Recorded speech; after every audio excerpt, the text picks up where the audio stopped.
Hello, everybody, and welcome back to the 2014 Insight Innovation Exchange, hosted by Greenbook and Gen2 Advisors, sponsored by Research Now. My name is Ben Smithy, CEO of Spike Market Analytics, and today I am here with Mr. Michalis Michael from Digital MR. Michalis, thanks so much for joining us today. I appreciate it. Pleasure.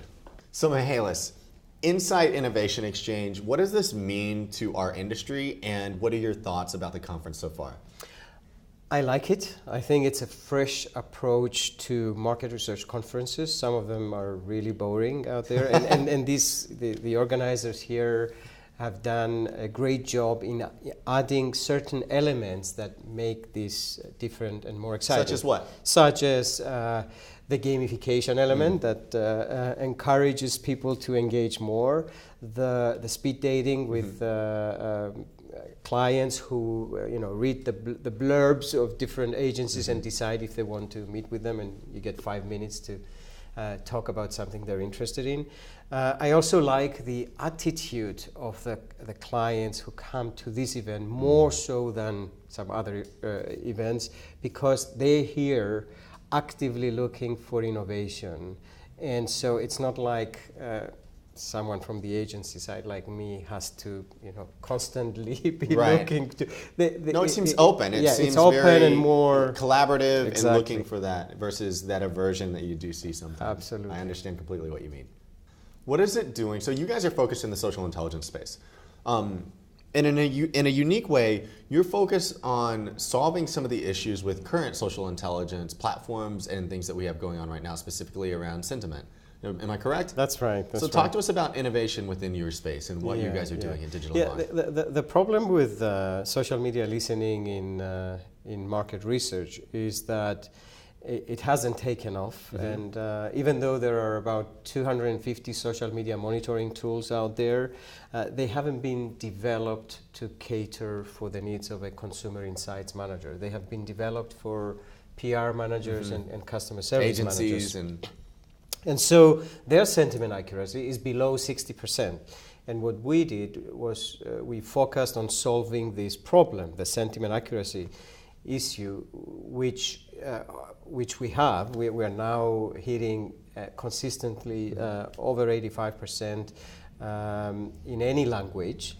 And that makes it makes sentiment analysis and social media listening a credible tool for the consumer insights manager. And how is this empowering them to do their jobs better and solve problems for the brand and move the brands forward? Yeah, a key thing about any insight and our definition of an insight is you have to combine multiple sources, and there's a little bit of gut feeling involved as well. Yeah. It's not just a fact, it's not a number. And so how it helps them and empowers them is you have the asking questions type of data source, which is traditional research, and now you have listening, which is another a different type of information, unsolicited, and there's even a third piece of or bucket of information, which would be behavior tracking. So if you can combine these three, then you can get to insights that were not accessible before. Absolutely. What's next down there? So we talked about the aggregation of these three pieces, but from a social listening and social intelligence standpoint, what are the things that you guys are looking at? Like, what are things that have your eyes and your ears and things you're like, that's important? Yeah. Well, we're working on the identification of sarcasm. We use machine learning algorithms to do this, the text analytics. So a number of areas our R&D department is focusing on is sarcasm, which has not been solved by anybody. It is the travel of ideas on the internet. Some other areas is to build personality profiles based on posts.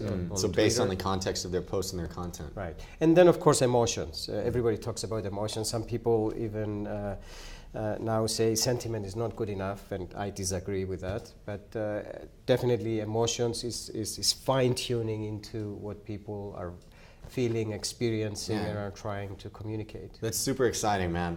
What about the other level, the personal level. So if you look at a lot of the universities and the MSMR programs, they're trying to develop top talent to feed our industry for the future and make sure that we continue along this path of innovation. Outside of the hard skills, like not the analytical and stuff, but what are the soft skills? Who's the personality? Who is the future researcher of tomorrow? Yeah. I think in our world, in big data analytics, a data scientist has to not only have a degree in math and statistics and computer science, but creativity is probably the most important skill set for a person like this. And other than that, I would say that they have to be willing to break the rules in order to reinvent new rules, and we like to hire people who have a healthy dissatisfaction with the status quo. How do you foster that? So, we hear a lot about that fear of failure and wanting to get away from that. What's caused us to be there now, and how do we get past that fear of failure? I think it's difficult for somebody to come forward, especially a young person, and say, I screwed up. And then what will they get? They will get, some negative reaction, probably. What we do, and some other companies do too, is we like to celebrate problem discovery. So if somebody comes forward and says screwed up, then we say bravo, well done, because now we can improve. Exactly. If you hadn't come forward, how would we run a root cause analysis to discover what to improve? Well, Michalis, thanks, and thank you so much for taking the time to be here today. Keep it up. I'm excited to see what else you guys come up with next. Thank you. It was a pleasure. You heard it here at the 2014 Insight Innovation Exchange. My name is Ben Smithy. You just heard from Michalis Michael from Digital MR. We'll see you next time. Thanks a lot.